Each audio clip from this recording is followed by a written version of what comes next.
Bonjour, pourquoi la prise en charge par les équipes sur le terrain?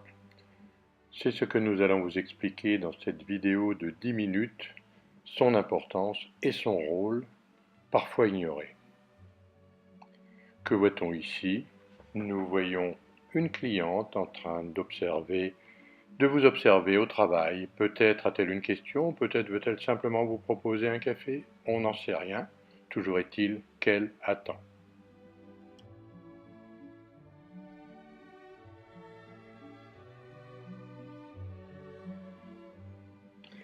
La prise en charge du client. Dans une entreprise du paysage, quel rôle, quelle importance? Je vous propose les interrogations d'un client, interrogations assez récurrentes. Qui suis-je? Je suis celui qui vous reçoit chez moi, qui regarde et attend patiemment.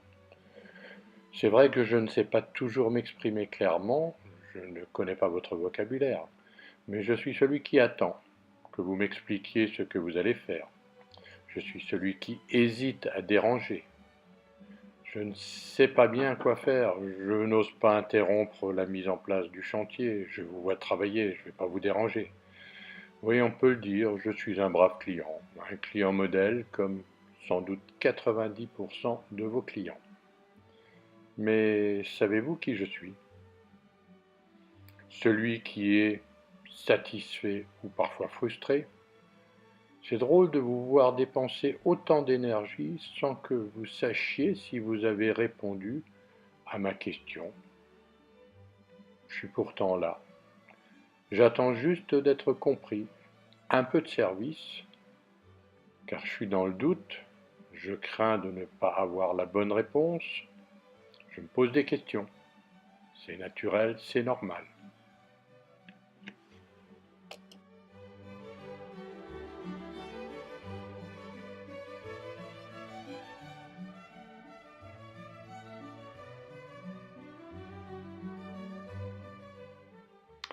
Voilà un beau chantier terminé, c'est beau, c'est joli, mais que s'est-il passé avant? Il y a eu tout un chantier, des gravats, beaucoup de choses.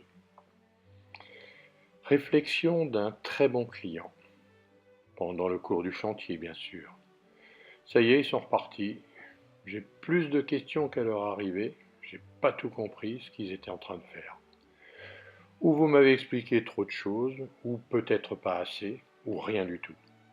Je ne sais pas si vous avez fait un bon ou un excellent travail. Vous avez utilisé un vocabulaire parfois que je ne connais pas bien, sans m'expliquer. Dommage, à présent les questions pour moi, ou les insatisfactions si je suis dans le doute.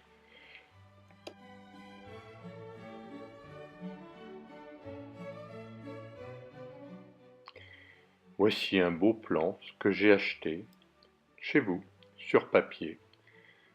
C'est beau, c'est magnifique, mais ce n'est que du papier pour l'instant.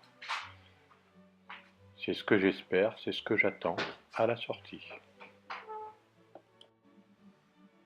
Chacun d'entre vous peut découvrir et développer les ressources dont il dispose, que ce soit en matière de communication corporelle, je regarde mon client, je n'ai pas les bras croisés, de communication verbale, ce que je lui dis à minima, de savoir-faire professionnel, ce que je peux exprimer par rapport à mon métier. À l'arrivée, je présente mon équipe avant de démarrer le chantier. J'explique à mon client le travail prévu aujourd'hui. Je réponds à ses questions. Pendant ce temps, mon équipier prépare le chantier. En fin de journée, si mon client est présent bien sûr, je lui explique le travail réalisé et je réponds à ses questions. Pendant ce temps toujours, mon équipier range le chantier. Cela évitera beaucoup de questions ou soucis en fin de chantier puisque vous les aurez traités. Cela prend 3 à 4 minutes le matin, la même chose le soir. L'arrosage automatique, ça paraît simple pour vous, mais pour moi, client, ne croyez-vous pas que j'ai quelques petites questions ou quelques interrogations que je ne comprends pas tout? Et oui, les soucis, c'est quoi?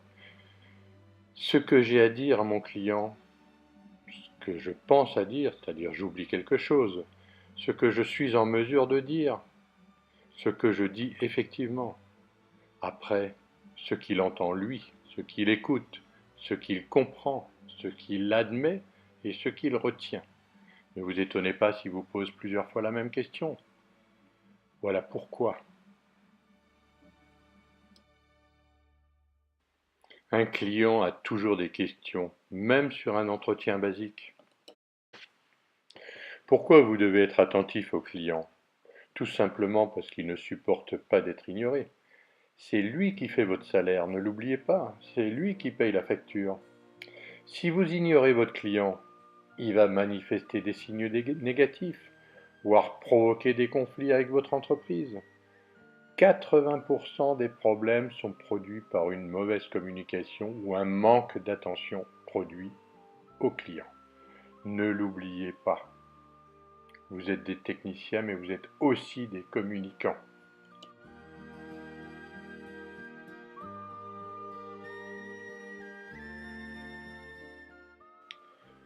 Votre travail est de qualité, on n'en doute pas, personne n'en doute.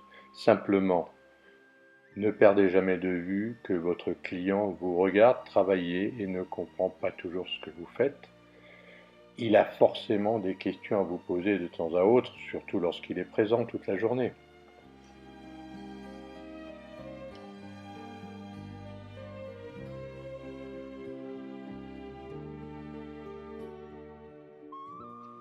Il ne s'agit pas bien sûr de bavarder à longueur de journée avec son client, de passer son temps à discuter. C'est pas du tout cela qui vous est demandé, c'est simplement une attention à votre client et répondre ponctuellement à une question ou une autre. C'est tout. Pour répondre à mon client, il faut préalablement que je l'écoute. C'est pas aussi évident et simple qu'il n'y paraît. J'écoute attentivement mon client, sans l'interrompre. Je n'hésite pas à lui poser une question si j'ai un doute sur ce qu'il a exprimé. Surtout, je m'efforce d'apporter une réponse rapide à mon client. Si je n'ai pas la réponse, je la lui transmets éventuellement le lendemain ou par mail, peu importe. Je suis souriant et détendu. J'évite de croiser les bras, situation de repli, de mettre mes mains dans les poches, je ne sais pas quoi faire de mes mains. Je surveille mon langage, c'est-à-dire pas de langage argot ou autre. Je parle lentement, clairement et j'articule. Enfin, je demande à mon client s'il a bien compris, s'il a tout compris, s'il n'a pas d'autres questions.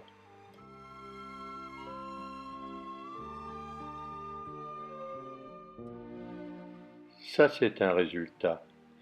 Avant ce résultat, vous intervenez, il y a un chantier. Vous écoutez votre client. Mais c'est quoi une bonne écoute face à un client?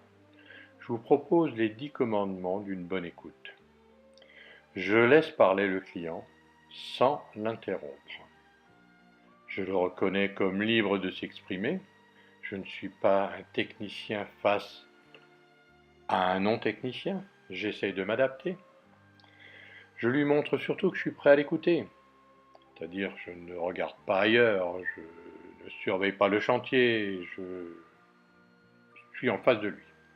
J'évite d'être distrait, je ne regarde pas mon téléphone, je ne regarde pas l'heure, j'essaie de me mettre à sa place. Je suis évidemment patient.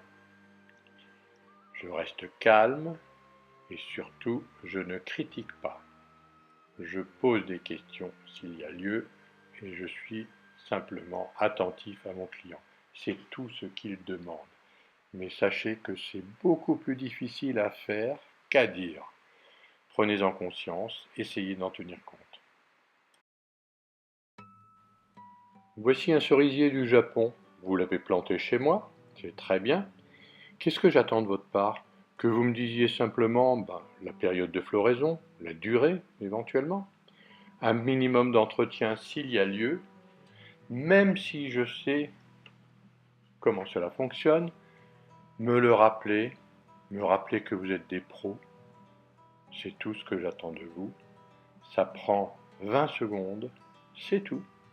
Mais j'en suis satisfait et je suis content en tant que client et je vous reconnais en tant que professionnel.